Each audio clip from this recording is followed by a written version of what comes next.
네, 여러분 안녕하세요. 우리 지난 시간에 배웠던 거 잠깐 복습하고 그리고 오늘 수업 진행하면 좋을 것 같습니다. 선생님이랑 지난 시간에 헌법이라는 책을 가지고 그 헌법에 기록된 인권의 내용에 대해서 살펴봤습니다. 즉, 헌법에 인권의 내용이 기록되어서 국가가 이를 보장할 때 우리는 기본권이라고 이야기를 한다고 했죠. 수많은 기본권들이 있는데 그 기본권을 한 6가지 정도로 요약을 해봤습니다. 인간으로서의 존엄과 가치, 행복 추구권. 그래서 인간으로서의 존엄과 가치는 다른 기본권들의 가장 상위 목적이 될 수도 있고 상위의 기본권이다라고 여러분들 기억하시면 될 것 같고요. 평등, 자유, 참정, 청구권, 사회권까지 우리 함께 살펴봤습니다. 참정권은 정치에 참여할 수 있는 권리입니다. 그래서 국회의원을 선거할 수 있는 선거권, 그리고 내가 직접 정치인이 되어서 정치에 참여할 수 있는 공무단임권, 그리고 국가 중요한 정책에 대해서 국민들에게 찬성, 반대의 여부를 물을 수 있는 국민투표권이 여기에 속해 있고요. 청구권은 기본권이 침해당했을 때 이를 국가에게 시정을 요구할 수 있는 권리라고 얘기를 했었죠.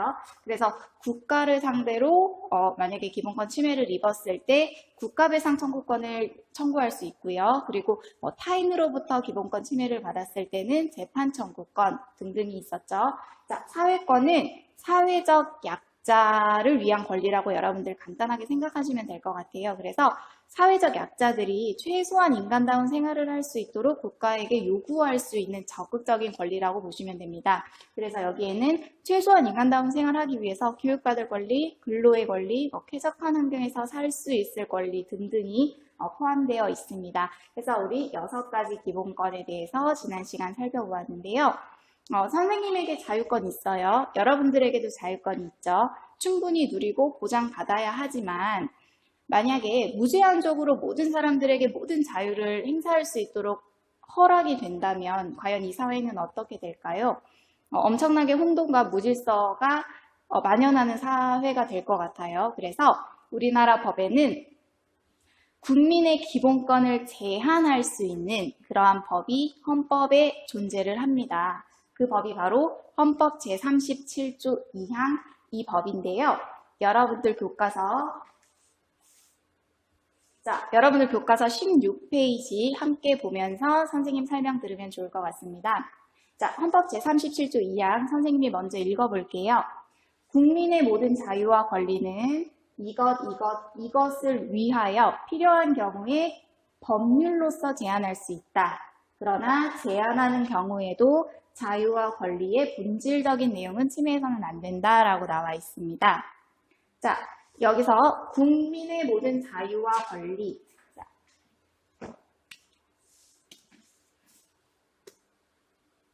이를 우리는 기본권이라고 부릅니다. 자, 기본권은 이 3가지 목적에 의해서만 제한될 수 있습니다. 자, 이 3가지 목적 여러분들 책에서 찾으셨나요? 국가 안전 보장, 그리고 질서 유지, 그리고 공공복리라는 반드시 이 3가지 목적에 한해서만 기본권을 제한할 수 있고요.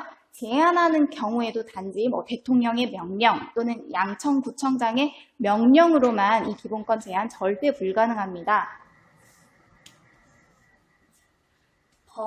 법률로서만 제한할 수 있다는 겁니다. 법이라는 건 여러분들 국회의원들이 만드는 것입니다. 즉 국회의원 우리나라 300명의 국회의원이 절반, 그 150명 이상 동의를 해야 찬성표를 던져야 법이 만들어집니다. 그래서 기본권을 제한할 때는 이 3가지 목적에 의해서만 제한을 할 수 있고요. 반드시 국회의원들이 만든 법으로서만 기본권을 제한할 수 있다는 거예요. 그럼에도 불구하고 또 중요한 것은 자유와 권리의 본질적인 내용까지 침해하면 안 된다는 것입니다. 자, 선생님이 한번 설명해 보겠습니다.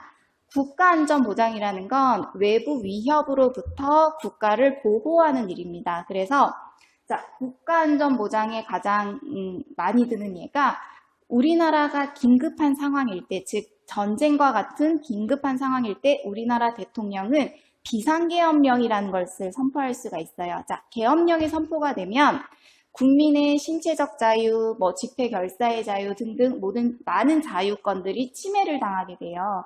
그러나 어떤 목적을 이루기 위해서 기본권을 침해한다고요? 네, 국가안전보장. 국가안전보장이라는 그런 목적을 이루기 위해서 단기간 국민의 기본권이 침해당하는 거예요. 그때는 반드시 법률로서 제한할 수 있게 되었죠. 그래서 개헌법이라는 법률이 존재를 합니다. 자, 그리고 질서유지라는 목적에 의해서 또 기본권이 제한당할 수 있습니다. 예를 들어서 가장 간단한 예가 음주운전 또는 뭐 무단횡단과 같이 도로교통법이 존재를 하잖아요. 누구나 자유가 있어요. 무단횡단 할 수 있고 뭐 음주운전을 할 수 있다면 예를 들어서 우리나라 사회가 어떻게 될까요?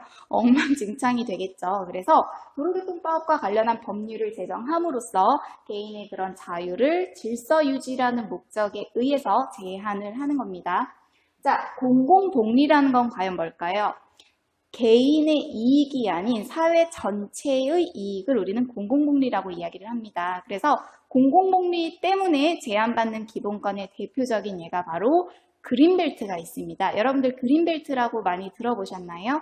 개발 제한 구역이라고 이야기를 합니다. 그래서 어떤 특정한 공공복리라는 목적 때문에 내 땅임에도 불구하고 나의 소유 재산임에도 불구하고 재산권 행사를 하지 못해요. 그 땅을 내 마음대로 사용하지 못하도록 정부에서, 나라에서 묶어놓은 제도를 우리는 그린벨트라고 얘기를 하거든요.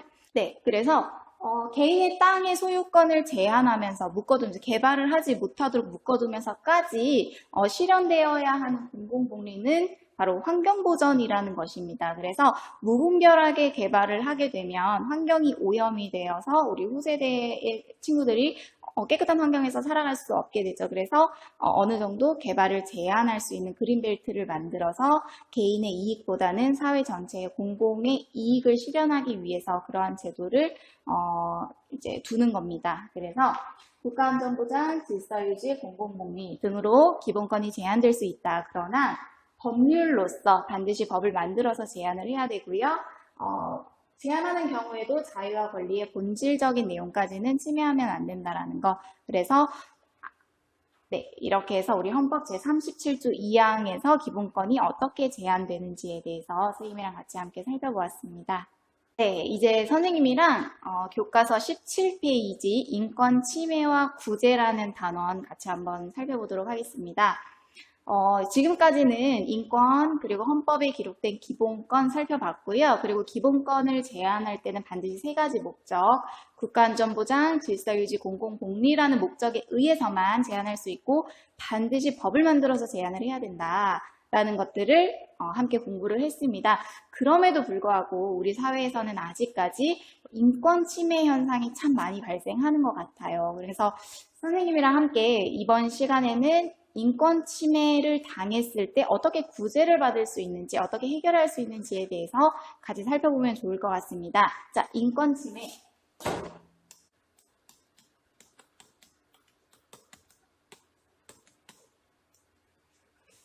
네, 인권 침해. 인권 침해가 일어나는 원인이 무엇일까요? 여러분들 교과서 17쪽을 보면 나와 있습니다. 함께 살펴보면 좋을 것 같은데요. 먼저 사회 구성원의 편견, 우리가 기존에 가지고 있었던 편견이나 고정관념 때문에, 그리고 사회나 집단의 관습이라는 것은 우리 할아버지 때도 그랬는데 우리 아버지 때도 그랬는데 예전부터 전해 내려오는 반복되어져 오는 그런 일들을 관습이라고 하죠. 그리고 국가의 잘못된 법률이나 제도, 이런 원인들 때문에 인권 침해 현상이 일어납니다. 그래서 우리가 인권 침해를 해결하기 위해서는 일단 개개인들이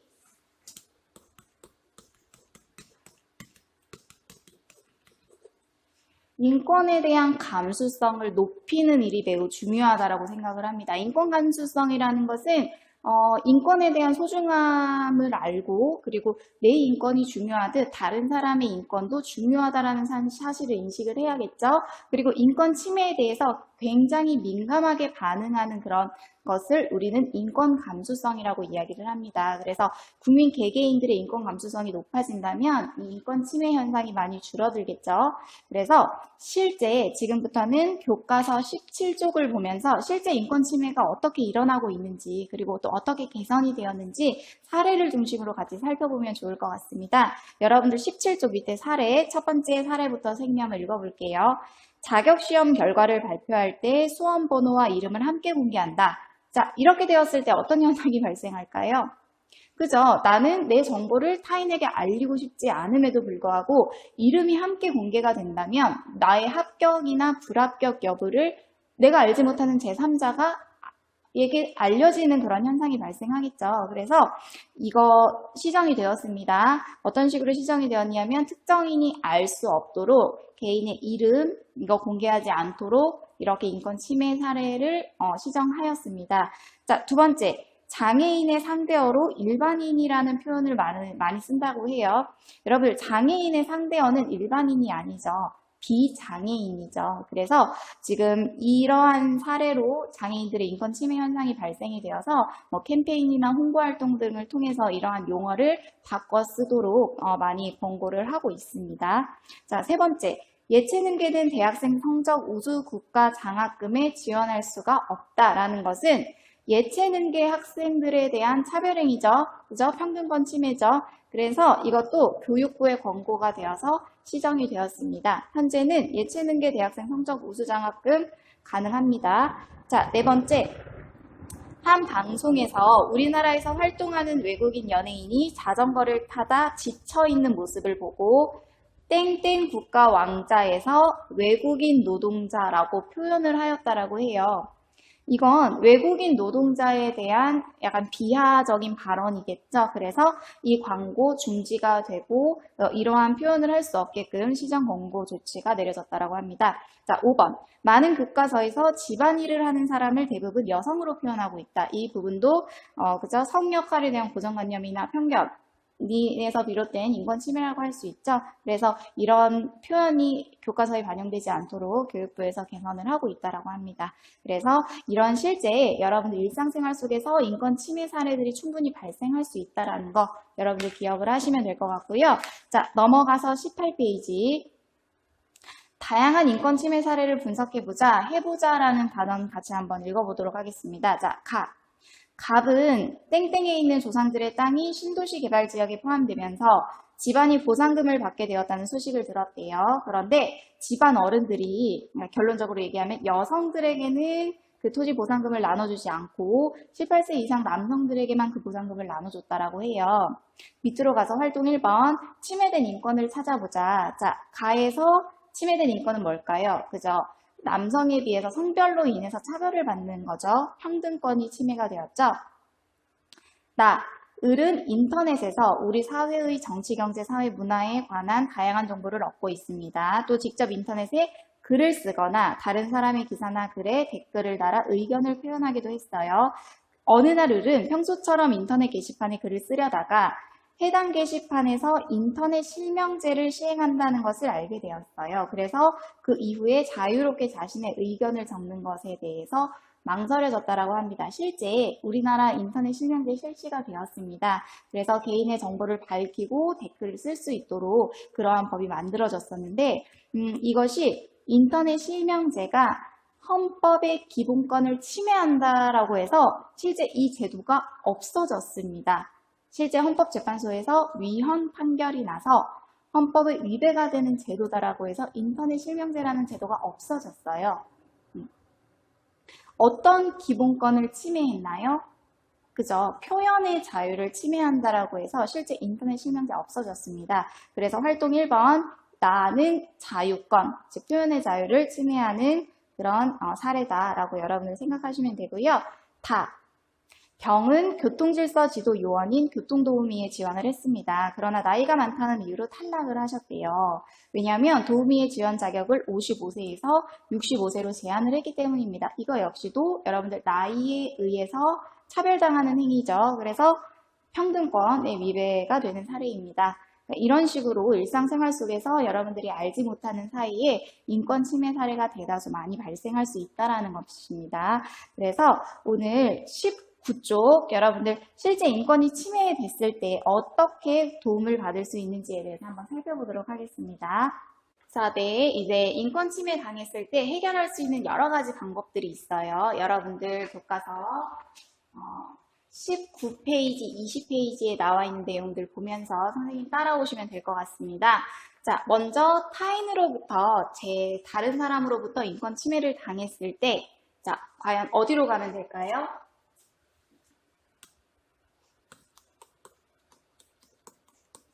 네, 법원으로 가시면 됩니다. 일단 말로 해결하는 게 가장 좋은 방법이죠. 그런데 말로 해결이 되지 않을 때는 제3자, 즉 판사가 실시비비를 가려줄 수 있는 법원으로 가서 재판을 받으시면 되죠.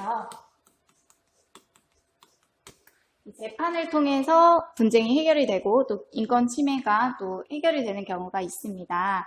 재판은 두 가지 종류가 있어요. 여러분들 혹시 기억나나요? 1학년 때 배웠었는데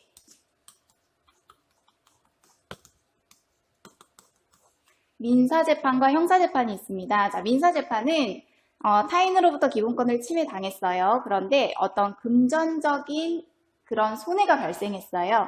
신체적인 손해일 수도 있고 재산상의 손해일 수도 있고요. 금전적인 손해가 발생했을 때 자, 금전적인 보상을 받기 위한 재판이 민사재판이고요. 자, 기본권 침해당했을 때 어떤 범죄가 발생할 수 있죠. 그래서 어떤 범죄 행위가 발생했을 때 형법에 의해서 형사처벌을 받기 위한 재판이 형사재판입니다. 그래서 민사재판 또는 형사재판 목적에 따라서 일단 재판을 받을 수가 있습니다. 법원에서. 그래서 첫 번째는 인권침해 현상이 일어났을 때 자, 법원에 가서 재판을 통해서 인권침해를 해결할 수 있는 방법 첫 번째. 자, 두 번째는 헌법재판소라는 것입니다.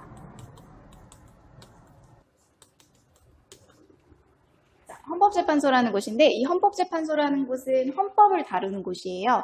즉 법원이랑은 다른 곳입니다. 법원은 헌법 아래에 있는 다양한 법, 민법, 형법, 상법 등등 도로교통법 등등 많은 다양한 법을 다루는 곳이 법원이라면 헌법재판소라는 곳은 우리나라 최고의 법인 헌법을 다루는 그런 기관입니다.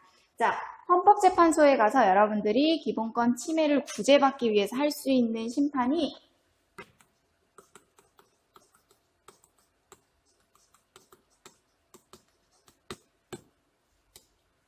헌법소원 심판이라는 것입니다. 이것은 국가에 의해서 내 기본권이 침해당했을 때 우리는 헌법재판소에서 헌법소원 심판이라는 것을 신청할 수 있습니다. 그래서 법원은 주로 타인으로부터 내 기본권을 침해당했을 때 헌법소원 심판이라는 것은 국가에 의해서 국가 공권력의 행사 또는 불행사로 인해서 내 기본권이 침해당했을 때 내 기본권을 구제받을 수 있는 곳이 헌법재판소 헌법소원이라고 보시면 됩니다.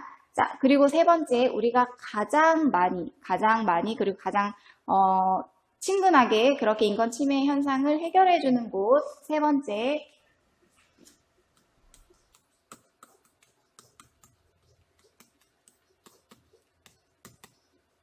네.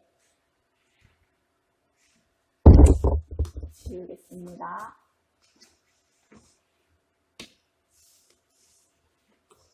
자, 국가인권위원회라는 곳입니다. 이곳은 여러분들 우리나라 일단 국가기관이 세 군데가 있잖아요. 세 개의 권력으로 나누어져 있는데 첫 번째 입법부, 두 번째 행정부, 세 번째 사법부. 자, 입법부에서는 어떤 역할을 하나요? 그죠? 국회의원들이 법을 만드는 곳이고요. 자, 행정부는 대통령, 국무총리, 장관, 그 각 부서들이 쭉 있죠. 이 행정부, 그리고 사법부에서는 법관들, 판사들이 재판을 하는 곳이 이제 사법부라고 한다면 여러분들 국가인권위원회는 이런 입법부, 행정부, 사법부 어떤 국가기관에도 속하지 않은 독립된 기구입니다. 자, 이 독립된 기구이어야 하는 이유는 일단 어떤 국가 권력으로부터 간섭을 받지 않고 자유롭게 인권 침해 현상을 조사하고 그리고 시정 권고를 내리기 위해서 당연히 독립된 기구로 존재를 해야겠죠.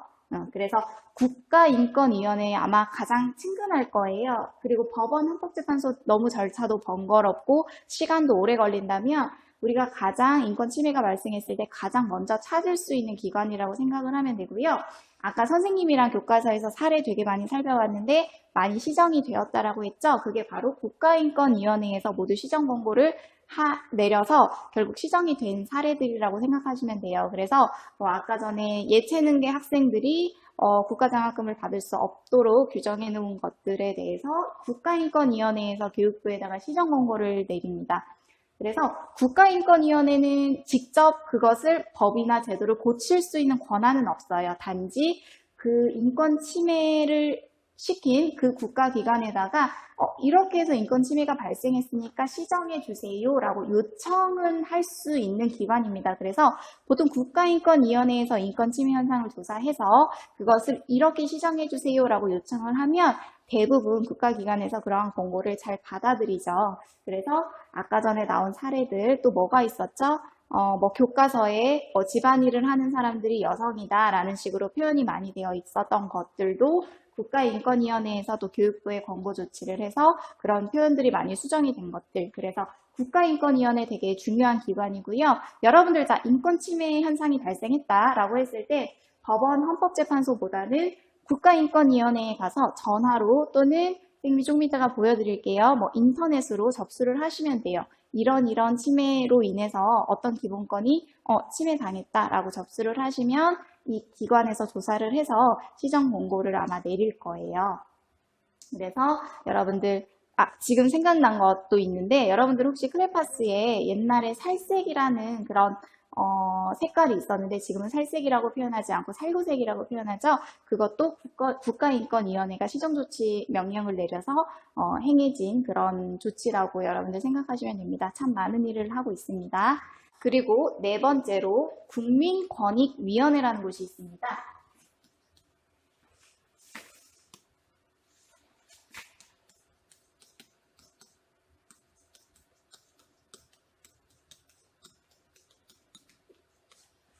국민권익위원회. 여러분들 국가인권위원회, 국민권익위원회 이름이 되게 비슷하죠. 자, 국가인권위원회는 여러분들 입법부, 행정부, 사법부 어떤 국가기관에도 속해 있지 않은 독립된 기구라고 선생님이 설명을 했어요. 그런데 국민권익위원회는 이 행정부에 속해 있는 위원회예요. 그래서 어떤 역할을 주로 하냐면 어떤 행정부에서 국민들에게 어떤 행정 처분을 내리게 되는데 그 행정 처분으로 인해서 국민의 기본권이 침해가 됐을 때 굳이 헌법재판소에 가서 그렇게 시간과 비용이 들어가면서 헌법소원 심판을 제기하는 것이 아니라 그 행정 처분을 내린 바로 그 행정기관에 가서 내 기본권 침해당했으니까 이거 좀 시정 조치해 주세요 라고 요청할 수 있다면 훨씬 빠르겠죠. 빠르게 기본권 침해를 시정할 수 있겠죠. 그래서 국민권익위원회는 행정부 안에 소속된 위원회구나. 그래서 행정 처분으로 인해서 어떤 내 기본권이 침해당했을 때 직접 그 소속된 위원회에 가서 시정 조치를 좀 내려주세요라고 요청할 수 있는 기관이다.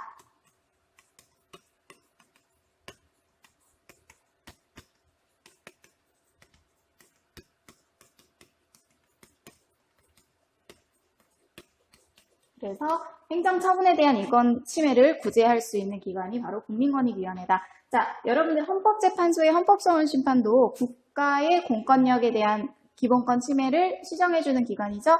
그런데 조금 차이점이 있다면 여기는 행정부 속의 행정처분에 대한 기본권 침해 정도만 다룬다면 여기는 행정처분뿐만 아니라 모든 국가의 공권력에 대한 기본권 침해를 다 다룰 수 있는 더 넓은, 더 큰 기관이라고 여러분들 생각하시면 될 것 같습니다. 그리고 마지막으로 여러분들 이제 뭐가 나오나요? 네, 언론중재위원회라는 곳이 있습니다.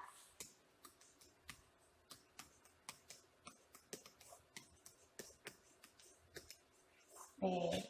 자, 언론기관으로부터 내 기본권이 침해당했을 때 뭐 법원에 가서 또는 헌법소원 심판을 통해서 이렇게 해결하는 것이 아니라 직접 언론중재위원회라는 곳이 있어서 이곳에 가서 내 기본권 침해를 시정받을 수 있다라는 것. 네, 여러분, 언론이라는 것 자체가 뭐 예를 들어서 뉴스나 아니면 신문이나 아니면 인터넷 기사처럼 어떤 사실을 알리는 활동을 언론이라고 하잖아요. 이 언론 보도 때문에 국민의 기본권이 침해가 당했다면 뭐 잘못된 뉴스 기사 아니면 잘못된 인터넷 신문 등을 통해서 국민의 기본권이 침해가 됐다면 우리는 언론중재위원회에 가서 내 기본권이 침해가 됐으니까 시정해주세요라고 요청을 할 수 있다는 것입니다.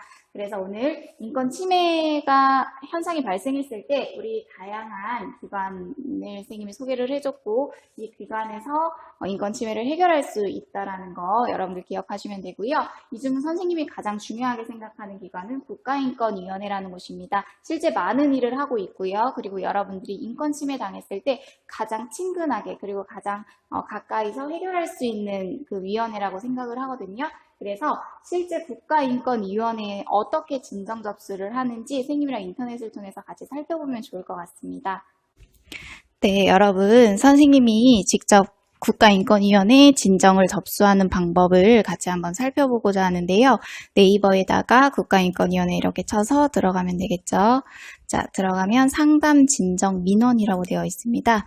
여러분 진정이라는 게 뭐냐면 어떤 피해를 당했을 때 그 시정을 요청하는 것을 진정이라고 합니다.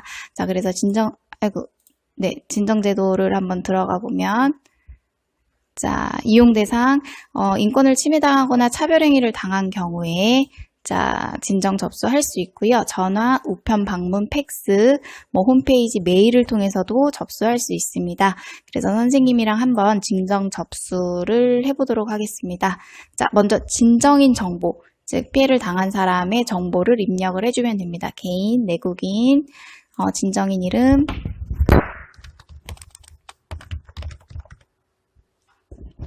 네, 선생님 생년월일 2000년 예를 들어 4월 26일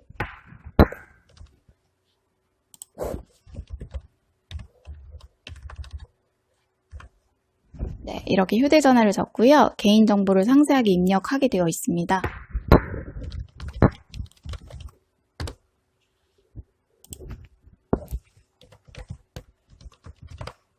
그래서 주소까지 입력을 했고요.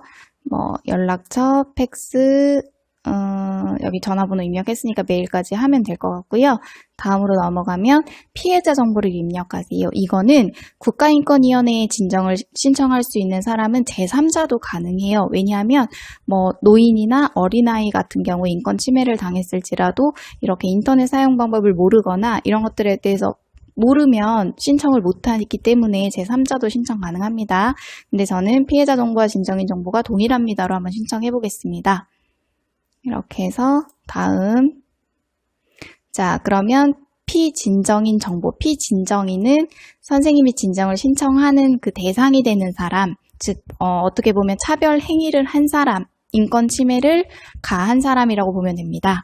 자, 선생님 이름 적어 보겠습니다.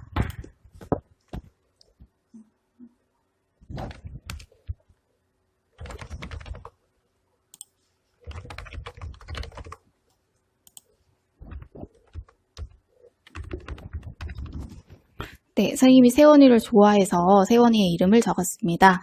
자, 연간 진정정보, 뭐 수사기관에 고소고발 제기한 일이 있습니까? 없습니다. 헌법재판소에 절차 신청한 적, 아까 헌법소원 심판 없습니다. 등등등등 해서 저는 결과를 휴대전화로 받겠습니다. 해서 다음 버튼을 누르면 이제 쭉 나옵니다. 그래서 어떤 피해가 발생한 날짜, 가해자 이름, 피해가 입은 날짜, 피해가 발생한 장소, 피해 내용, 뭐 어떻게 해서 어떻게 되었다. 피해가 발생한 원인 어떻게 되었다 해서 다음 버튼을 누르면 이렇게 단계로 넘어가서 진정 신청이 이루어지겠죠. 그래서 최대한 인권 침해가 발생 안 하는 것이 가장 좋겠지만 혹시라도 인권 침해를 당했을 때 여러분들 국가인권위원회 꼭 기억하시면 좋을 것 같습니다.